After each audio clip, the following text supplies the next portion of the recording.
Hey there, welcome to another episode of Blake's Everyday Podcast. So,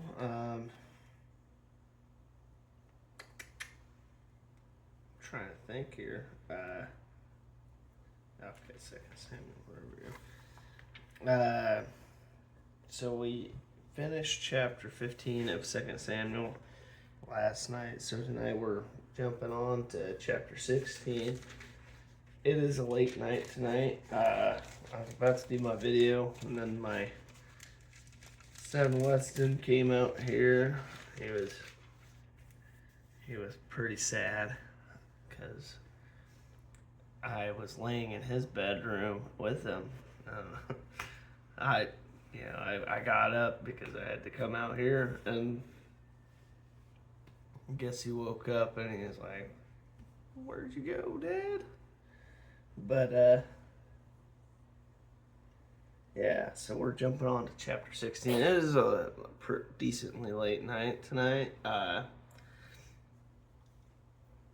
Both the boys are feeling pretty rough, so probably won't be going to church tomorrow just because both of them they're coughing their little hearts out. But no need to get anybody else sick. Maybe we'll definitely watch the service online probably if we don't go. I don't know. We still might go. Who knows? Just trying to check out my beard a little bit. So starting at chapter 16, the title is David and Ziba.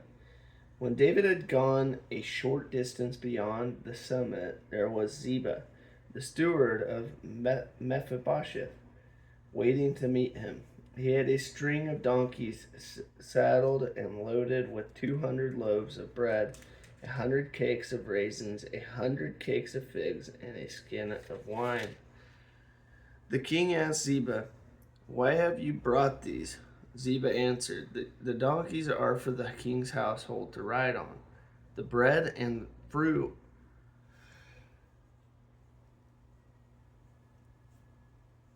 Dang, already. The bread and fruit are for the men to eat, and the wine is to refresh those who become exhausted in the wilderness. The king then asked, "Where is your master's grandson?" Ziba said to him, "He is staying in Jerusalem, because he thinks today the Israelites will restore to me my grandfather's kingdom." Then the king said to Ziba, "All that belonged to Mephibosheth is now yours." "I humbly bow," Ziba said. "May I find favor in your eyes, my lord the king." As King David approached Bahurim, a man from the same clan as Saul's family came out from there. His name was Shimei, son of Gera, and he cursed as he came out. He pelted David and all the king's officials with stones. Though all the troops and the special guard were on David's right and left. As he cursed, Shemaiah said, get out, you murderer, you scoundrel. The Lord has repaid you for all the blood you shed in the household of Saul, in whose place you have reigned. The Lord has given the kingdom into the hands of your son Absalom. You have come to ruin because you are a murderer." Then Abishai, son of Zeruiah, said to the king, "Why should this dead dog curse my lord the king? Let me go over and cut off his head." But the king said, "What does this have to do with you, you sons of Zeruiah? If he is cursing because the Lord said to him, 'Curse David,' who can ask, 'Why do you do this?'" David then said to Abishai and all his officials, "My son, my own flesh and blood is trying to kill me. How much more than this Benjamite? Leave him alone. Let him curse, for the Lord has told him to. It may be that the Lord will look upon my misery and restore to me his covenant blessing instead of his curse today." So David and his men continued along the road, while Shimei was going along the hillside opposite him, cursing as he went, and throwing stones at him, and showering him with dirt. The king and all the people with him arrived at their destination exhausted, and there he refreshed himself. Meanwhile, Absalom and all the men of Israel came to Jerusalem, and Ahithophel was with him. Then Hushai the Archite, David's confidant, went to Absalom and said to him, "Long live the king, long live the king." Absalom said to Hushai, "So this is the love you show your friend. If he's your friend, why didn't you go with him?"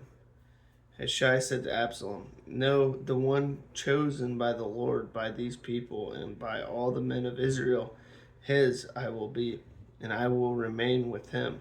Furthermore, whom should I serve? Should I not serve the son, just as I served your father, so I will serve you?" Absalom said to Ahithophel, "Give us your advice. What should we do?" Ahithophel answered, "Sleep with your father's concubines, whom he left to take care of the palace. Then all Israel will hear that you have made yourself obnoxious to your father, and the hands of everyone with you will be more resolute." So they pitched a tent for Absalom on the roof, and he slept with his father's concubines in the sight of all Israel. Now in those days the advice Ahithophel gave was like that of one who inquires of God.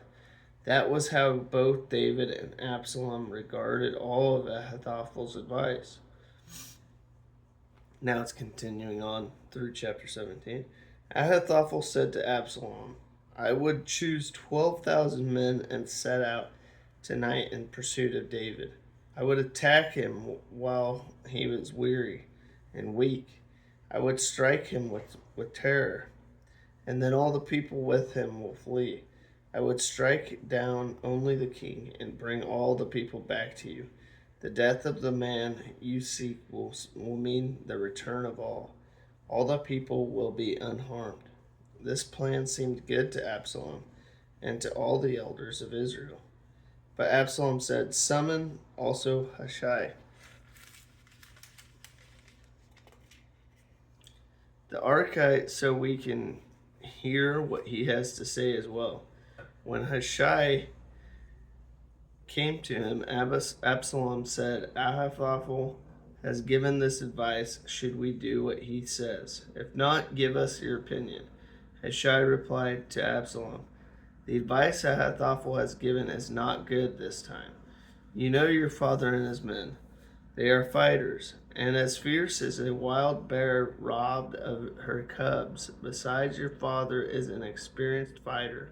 He will not spend the night with the troops. Even now, he is hidden in a cave or some other place. If he should attack your troops first, whoever hears about it will say there has been a slaughter among the troops who follow Absalom. Then even the bravest soldier whose heart is like the heart of a lion will melt with fear, for all Israel knows that your father is a fighter, and that those with him are brave. So I advise you, let all Israel from Dan to Beersheba, as numerous as the sand on the seashore, be gathered to you, with you yourself leading them into battle. Then we will attack him wherever he may be found, and we will fall on him as dew settles on the ground. Neither he nor any of his men will be left alive. If he withdraws into a city, then all Israel will bring ropes to that city, and we will drag it down to the valley until not so much as a pebble is left."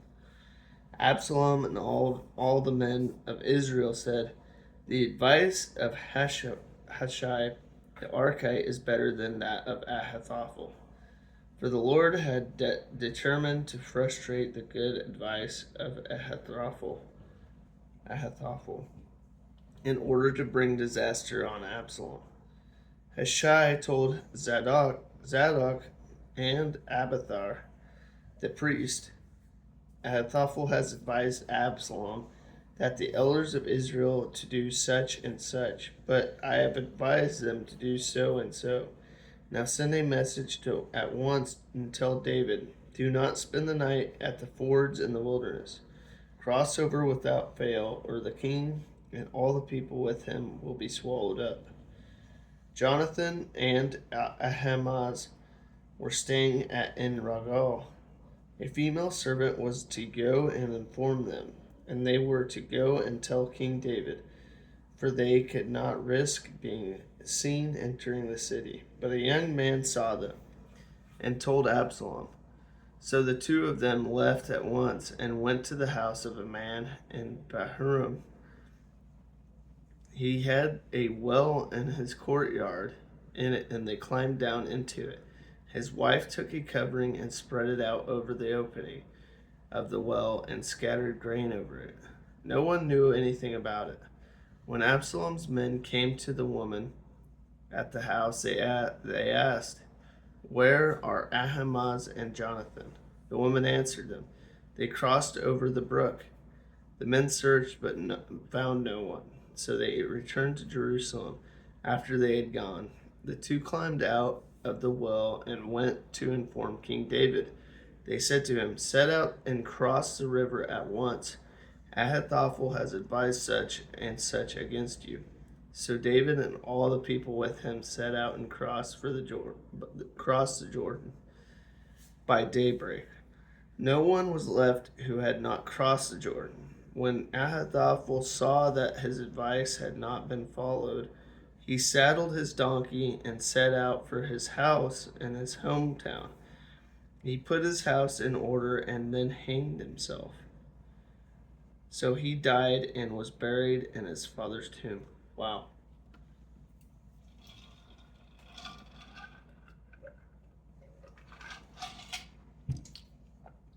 Hanged himself. Wow.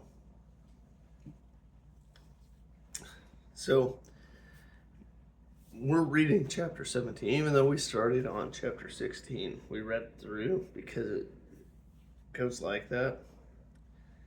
And chapter 17 and 18 does the same. I'm not sure if 19 does. Yeah, 19 does as well. Holy crap. This is going to be a long night. Yeah, this is going to be a long night. There's going to be a lot of descriptions, I'm sure of it. But we're going to keep on going. David went to Mahanaim, and Absalom crossed the Jordan with all the men of Israel. Absalom had appointed Amasa over the army in place of Joab.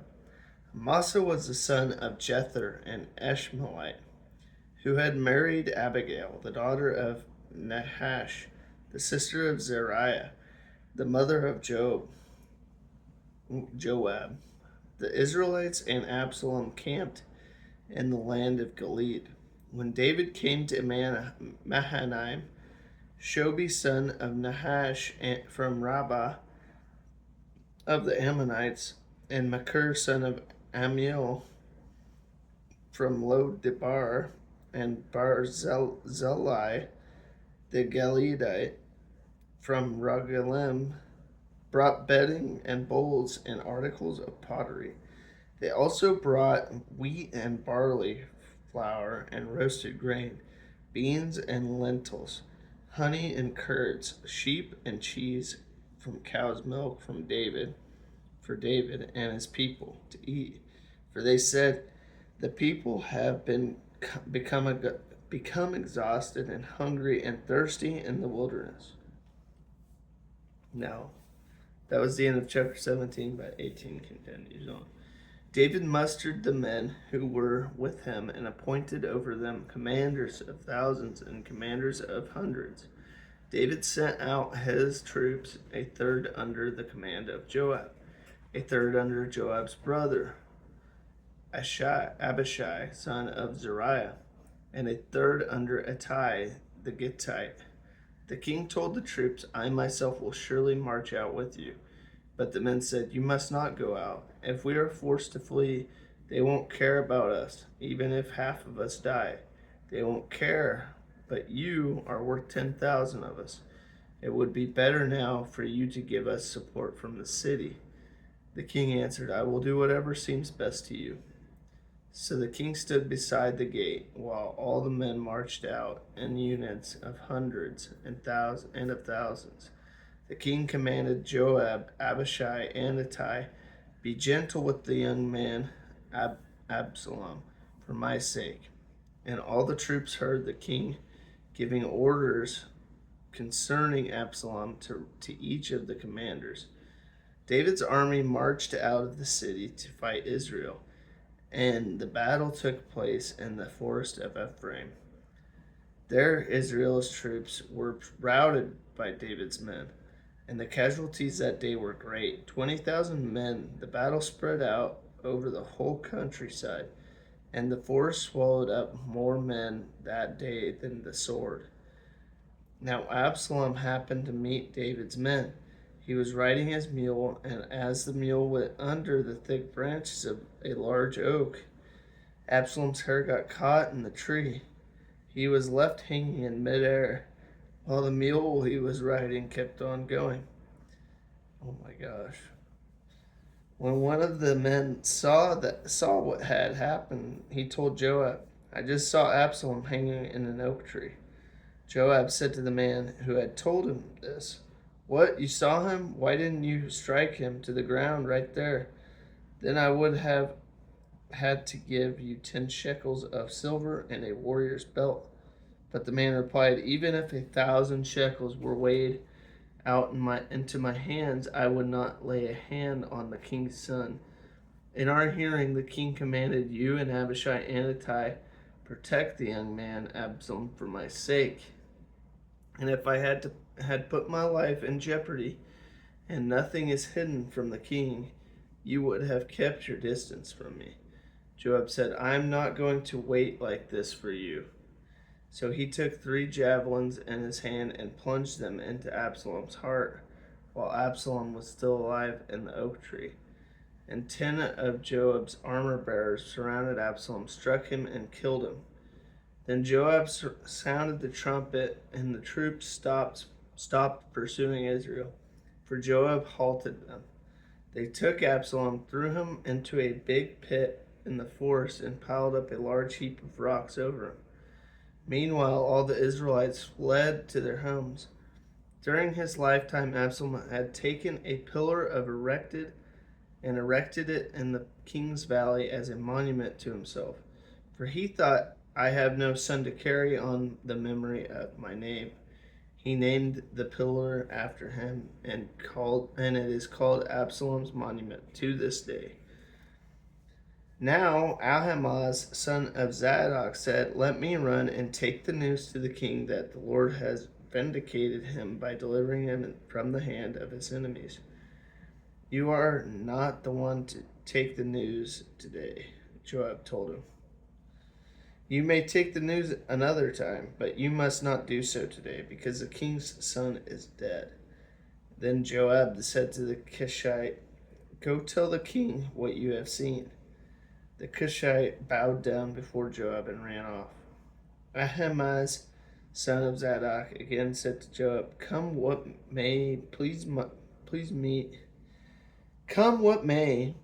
me run behind the Cushite." But Joab replied, "My son, why do you want to go? You don't have any news that will bring you a reward." He said, "Come what may, I want to run." So Joab said, "Run." Then Ahimaaz ran by way of the plain and outran the Cushite. While David was sitting between the inner and outer gates, and the watchman went up to the roof of the gateway by the wall, as he looked out, he saw a man running alone. The watchman called out to the king and reported it. The king said, "If he is alone, he must have good news." And the runner came closer and closer. Then the watchman saw another runner, and he called down to the gatekeeper, "Look, another man is running alone." The king said, "He must be bringing good news too." The watchman said, "It seems to me that the first one runs like Ahimaaz, son of Zadok." "He's a good man," the king said. "He comes with good news." Then Ahimaaz called out to the king, "All is well." He bowed down before the king with his face to the ground and said, "Praise be to the Lord your God. He has delivered us up those who lifted their hands against the Lord, my lord the king." The king asked, Is the young man Absalom safe?" Ahimaaz answered, "I saw great confusion just as Joab was about to send the king's servant and me, your servant, but I don't know what it was." The king said, "Stand aside and wait here." So he stepped aside and stood there. Then the Cushite arrived and said, "My lord the king, hear the good news. The Lord has vindicated you today by delivering you from the hand of all who rose up against you." The king asked the Cushite, "Is the young man Absalom safe?" The Cushite replied, "May the enemies of my lord the king and all who rise up to harm you be like the young man." The king was shaken. He went up to the room over the gateway and wept. As he went, he said, "Oh, my son Absalom, my son Absalom, if only I had died instead of you. Oh, Absalom, my son, my son." Joab was told, "The king is weeping and mourning for Absalom." And for the whole army, the victory that day was turned into mourning, because on that day the troops heard it said, "The king is grieving for his son." The men stole into the city that day as men steal, and who are ashamed when they flee from battle. The king covered his face and cried aloud, "Oh, my son Absalom! Oh, Absalom, my son, my son!" Then Joab went into the house to the king and said, "Today you have humiliated all your men, who have just saved your life and the lives of your sons and daughters and the lives of your wives and concubines. You love those who hate you and hate those who love you. You have made it clear today that the commanders and their men mean nothing to you. I see that you would be pleased if Absalom were alive today, and all of us were dead. Now go out and encourage your men. I swear by the Lord that if you don't go out, not a man will be left with you by nightfall. This will be worse for you than all the calamities that have come on you from your youth till now." So the king got up and took his seat in the gateway. When the men were told, "The king is sitting in the gateway," they all came before him. Meanwhile, the Israelites had fled to their homes. Throughout the tribes of Israel, all the people were arguing among themselves, saying, "The king delivered us from the hand of our enemies. He is the one who rescued us from the hand of the Philistines. But now he has fled the country to escape from Absalom. And Absalom, whom we appointed to rule over us, has died in battle. So why do you say nothing about bringing the king back?" King David sent this message to Zadok and Abiathar, the priests. "Ask the elders of Judah, why should you be the last to bring the king back to his palace? Since what is being said throughout Israel has reached the king at his quarters. You are my relatives, my own flesh and blood. So why should you be the last to bring back the king?" And say to Amasa, "Are you not my own flesh and blood? May God deal with me, be it ever so severely, if you are not the commander of my army for the life and in place of Joab." He won over the hearts of the men of Judah, so that they were all of one mind. They sent word to the king, "Return you and all your men." Then the king returned and went as far as the Jordan. Now the men of Judah had come to Gilgal to go out and meet the king and bring him across the Jordan. Shimei, son of Gera the Benjamite, from Bahurim, hurried down with the men of Judah to meet King David. With him were 1,000 Benjamites, along with Ziba, the steward of Saul's household, and his 15 sons and 20 servants. They rushed to the Jordan where the king was. They crossed at the ford to take the king's household over, and to do whatever he wished. When Shimei, son of Gera, crossed the Jordan, he fell prostrate before the king and said to him, "May my lord not hold me guilty. Do not remember how your servant did wrong on the day my lord the king left Jerusalem. May the king put it out of his mind. For I, your servant, know that I have sinned. But today I have come here as the first from the tribes of Joseph to come down and meet my lord the king." Then Abishai, son of Zeruiah, said, "Shouldn't Shimei be put to death for this? He cursed the Lord's anointed." David replied, "What does this have to do with you, you sons of Zeruiah? What right do you have to interfere?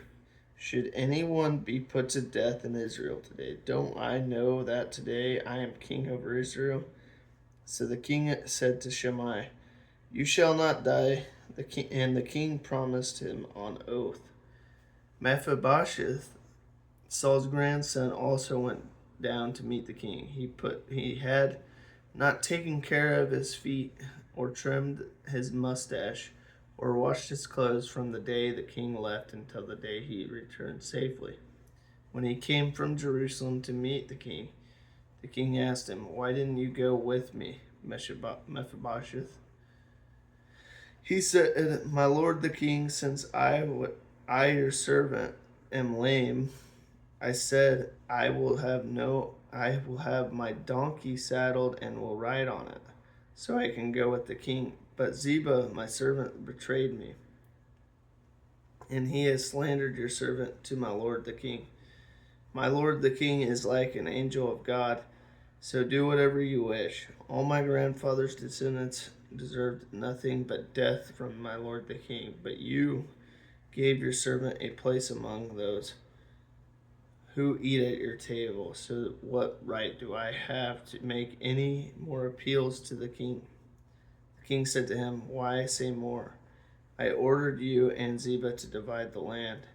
Mephibosheth said to the king, "Let him take everything, now that my lord the king has returned home safely." Barzillai the Gileadite also came down from Rogelim to cross the Jordan with the king and to send him on his way from there.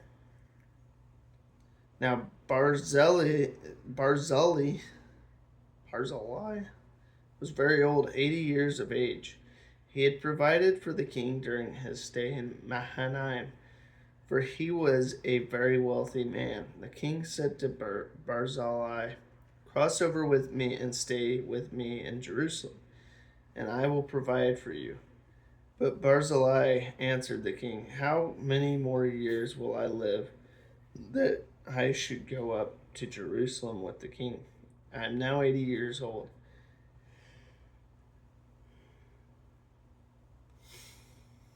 Can I tell the difference between what is enjoyable and what is not? Can your servant taste what he eats and drinks? Can I still hear the voices of male and female singers? Why should your servant be an added burden to my lord the king? Your servant will cross over the Jordan with the king for a short distance. But why should the king reward me in this way? Let your servant return, that I may die in my own town, near the tomb of my father and mother. But here is your servant Kimham. Let him cross over with my lord the king. Do for him whatever you wish." The king said, "Kimham shall cross over with me, and I will do for him whatever you wish, and anything you desire from me I will do for you." So all the people crossed the Jordan, and then the king crossed over. The king kissed Barzillai and bid him farewell, and Barzillai returned to his home. When the king crossed over to Gilgal, Kimham crossed with him. All the troops of Judah and half the troops of Israel had taken the king over.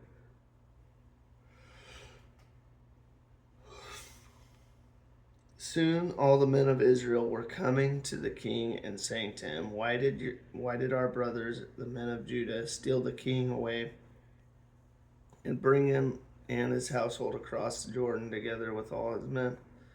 All the men of Judah answered the men of Israel, we did this because the king is closely related to us. Why are you so angry about it? Have we eaten any of the king's provisions? Have we taken any for ourselves? Then the men of Israel answered the men of Judah, we have 10 shares in the king, so we have a greater claim on David than you have. Why then do you treat us with contempt? Weren't we the first to speak of bringing back our king? But then the men of Judah pressed their claims even more forcefully than the men of Israel.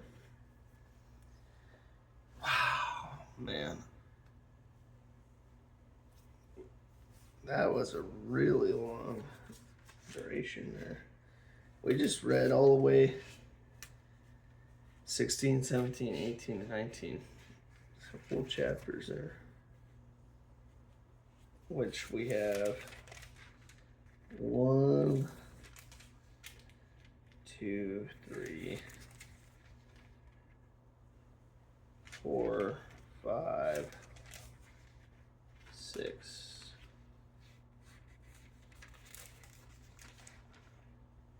We have 6 descriptions to read, which isn't that bad. Oh man. Alright, so chapter.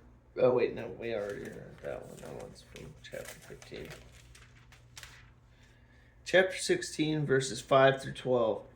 What did David get for 30 years of successful sacrificial leadership?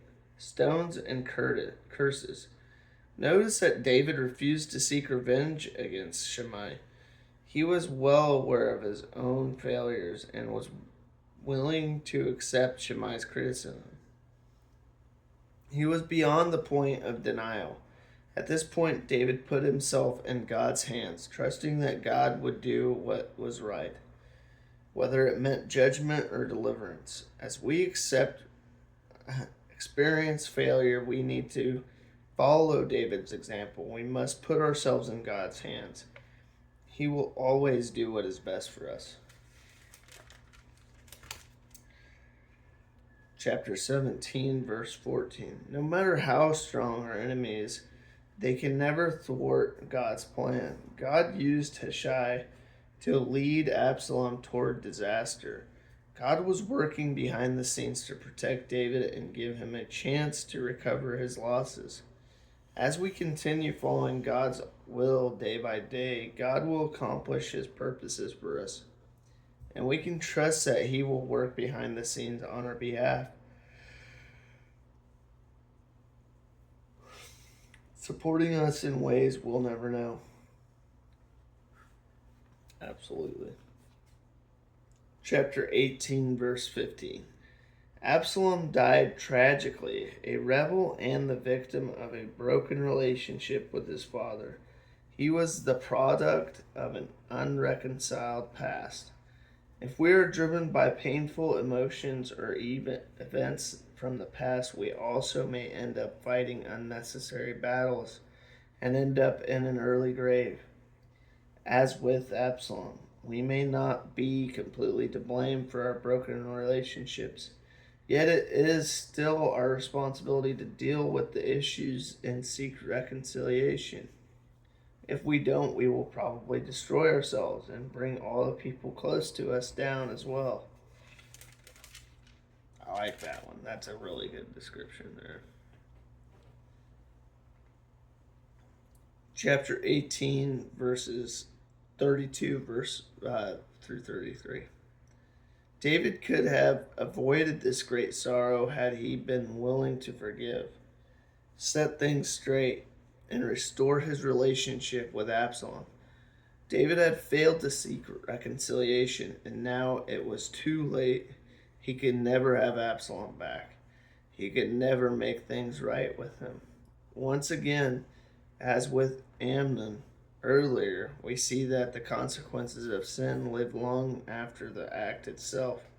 We also see how important reconciliation is if we want to build a peaceful future. Absolutely.